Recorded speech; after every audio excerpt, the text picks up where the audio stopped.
Singapore যাওয়ার আগে মাত্র ৪,৫০০ টাকায় ব্র্যাকের প্রবাসী বন্ধু বীমা করেছিলেন টাঙ্গাইলের আশিক মিয়া। যক্ষ্মা ধরা পড়ায় দেশে ফিরে আসেন তিনি। প্রবাসী বন্ধু বীমা থেকে আগামী ৬ মাস প্রতি মাসে ১৫,০০০ টাকা করে পাবেন আশিক মিয়া। বুধবার টাঙ্গাইলের বাসায় এলে ব্র্যাকের স্থানীয় কার্যালয়ে এক অনুষ্ঠানে আশিকের হাতে বীমার অর্থ তুলে দেওয়া হয়।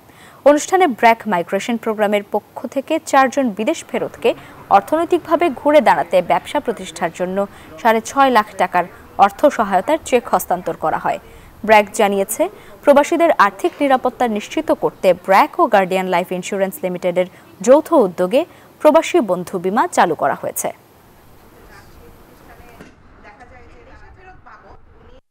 টাঙ্গাইলের আশিক মিয়া তিনি কিন্তু ব্র্যাকের গার্ডিয়ানের একটা যৌথ একটা ইন্স্যুরেন্স করে গিয়েছিলেন। ইন্স্যুরেন্স আপনি দেখেন মাত্র ৪,৫০০ টাকা একটা ইন্স্যুরেন্স যদি আপনি করেন তাহলে সে জানতেও না সে ইন্স্যুরেন্স করে গেছে। আজকে তাকে ৯০,০০০ টাকা দেওয়া হয়েছে। আগামী ৬ মাস ধরেন প্রতি মাসে ১৫,০০০ টাকা করে সে পাবে। আমাদের প্রবাসীদের জন্যই আমরা এই বিমার সুবিধাটা নিয়ে এসেছিলাম। তো এই বিমা সুবিধার ভেতরে যেটা আছে যে একটা মানে ওভারঅল একটা সুরক্ষা দিবে আমাদের প্রবাসীদেরকে। আশিক মিয়া যদি নতুন করে উনি নতুন কোনো কার্যক্রম শুরু করতে চায় তার পাশে আমরা থাকবো।